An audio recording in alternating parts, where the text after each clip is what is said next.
the life of Christ, acted out in a German mountain village, applauded by Hitler, and now accused of bias against women, against Jews. Is history repeating itself?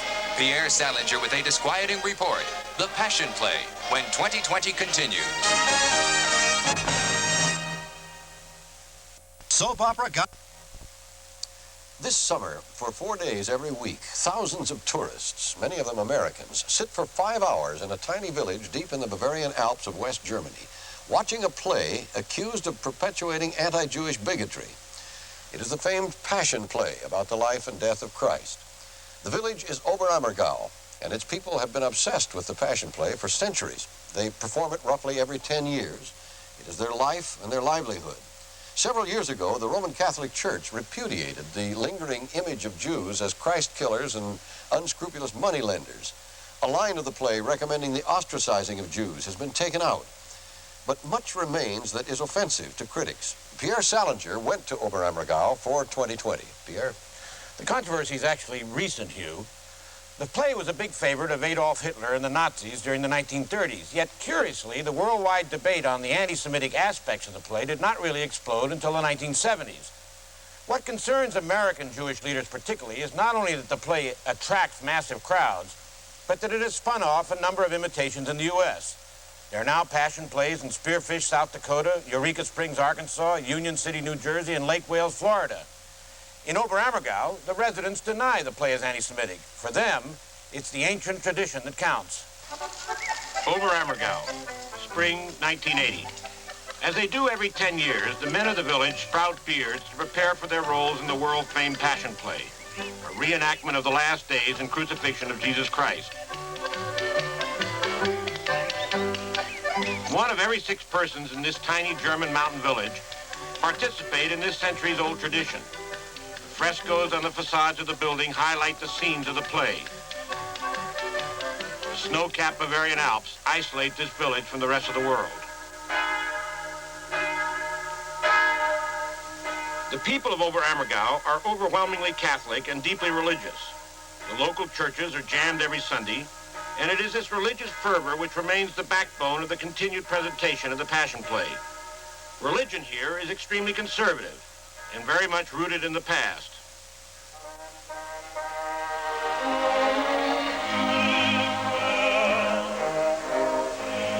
The origins of the Passion Play go back almost 350 years. In 1633, the Black Plague swept across Europe, killing hundreds of thousands of people.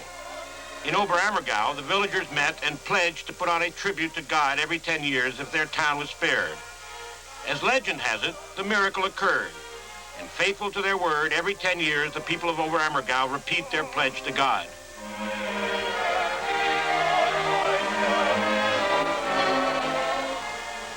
This is where Jesus Christ lives. Not the Jesus Christ who died almost 20 centuries ago, but a modern-day Jesus Christ, a star of the 1980 Oberammergau Passion Play. Gregor Breitsamster, a 49-year-old coppersmith, already played Christ 10 years ago.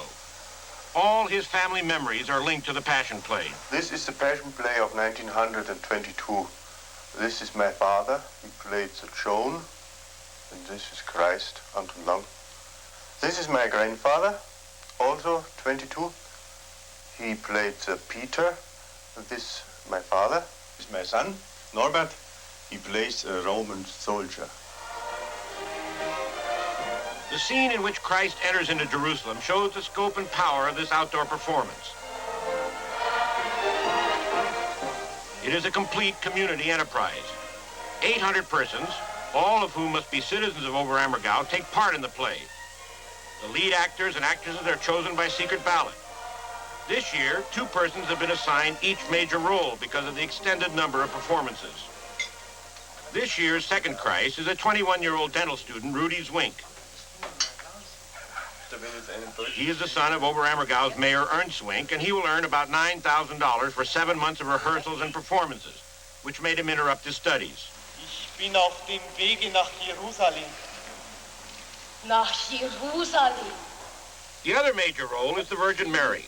Strict rules govern the participation of women in the play. They must be under 35 and unmarried, something which has caused feminists to complain. But the selection committee made an exception this year. Irmgard Deng, owner of a curio shop, is unmarried, but well over the maximum age. I'm 42 now, and as I was still unmarried, I was nominated by the committee for the ballot, and at the end I was chosen. Do you feel it is unfair for the women to have to remain unmarried and the men can be married and play in the Passion Play? Keeping a tradition is very important for Oberammergau, as maybe the Passion Play would not be held if the traditions would not have been kept for such a long time. Those who participate in the play do not consider themselves actors. For them, it is a deeply religious experience. The role you are assigned in the Passion Play can have an effect on your daily life. Martin Wagner, one of Oberammergau's leading woodcarvers, plays Judas Iscariot, who betrays Jesus after the Last Supper. Many villagers do not speak to Wagner for months during the Passion Play. They look on him as a traitor, rather than the friendly woodcarver with whom they freely associate the other 9 years of every decade. What lifts the Passion Play out of just simple folk art in a small German village is the charge it is anti-Semitic. In 1934, as Nazism was on the rise in Germany, Adolf Hitler praised the play as a convincing portrayal of the menace of Judaism. And Oberammergau became a symbolic meeting place for leading Nazi officials. The man who played Jesus Christ in 1934, Anton Preisinger, was a Nazi. He is head of the conservative group in Oberammergau, and he violently denies the Passion Play is anti-Semitic. He says that the words in the play are strictly taken from the Bible. Preisinger, who plays Simon of Bethlehem in this year's play, held meetings with American Jewish groups who sought to eliminate anti-Semitic references in the play.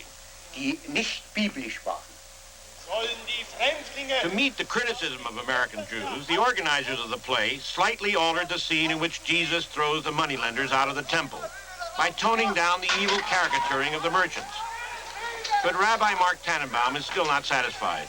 One of the essential articles of the Ten Commandments is that thou shalt not bear false witness. And Oberammergau, in every performance, bears false witness against the Jewish people, against the Jewish religion. It is as if Vatican Council II had never taken place. It is as if the American Catholic bishops had never issued a statement, several statements, saying that the Christ killer charge is historically inaccurate, cannot be taught again.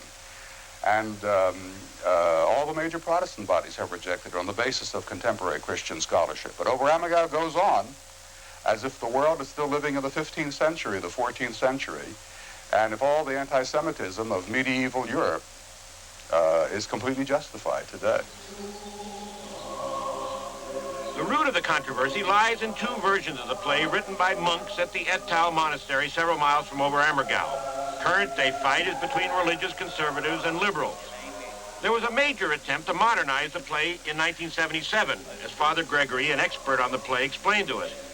But in a subsequent municipal election, which bitterly divided the village and even split up families, the conservative elements won overwhelmingly. The result is that this year's version is the most traditional and conservative. One of the leaders of the liberal movement in Oberammergau is Monica Lang. Both her father and her grandfather played the role of Jesus Christ in previous Passion plays. Well, the people of Oberammergau have always thought that it's their own decision what they're going to play, and they never really listened to the critics that came from outside. They said it's our play and we have to decide what we do. So every 10 years, the villagers start early in the spring preparing Oberammergau for the onslaught of foreign tourists who will come here for the performances. Buildings are cleaned, shops are filled with mementos, and the city's woodcarvers, the village's most important industry other than the play, step up their production.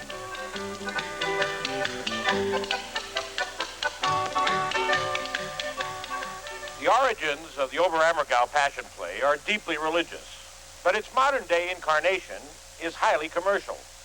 The city of Oberammergau will make a profit of almost $3 million from this year's performances, and the shopkeepers, hotel owners, and woodcutters will reap a bonanza from the nearly 400,000 visitors who will attend the play. In order to make sure that Oberammergau's hotels, almost all owned by previous Jesus Christ, will be filled, you cannot get a ticket to the Passion Play without at least spending one night in the village. The package tours cost a minimum of $90 and a maximum of $215. Mayor Zwink, however, defends the village against charges of commercialization. He believes it is entirely normal that the play should generate some business for the town. In fact, the whole life and livelihood of Oberammergau has depended on the Passion Play since the 17th century.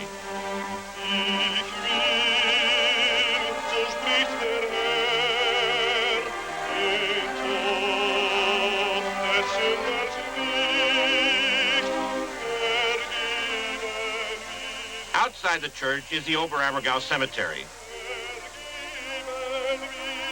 The graveyard is dotted with the headstones of men and women who have participated in the Passion Play down through the centuries. It is probably a communal faith in their memories, their traditions, and their ideas that makes the town and its Passion Play so obstinately resist change. But it is probably also this fierce conservatism and this unquestioning allegiance to tradition that brings so many people from around the world to see the play every 10 years.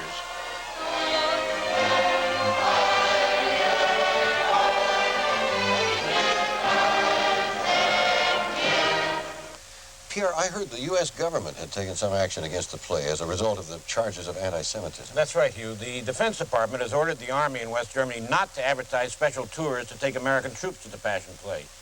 But in a way, this action doesn't mean much now, since the summer's performances have been sold out for a long time. But it will be interesting to see if the U.S. government takes a strong stand in 1984, when the villagers plan to put on a 350th anniversary series of plays. Thank you, Pierre. We'll be right back.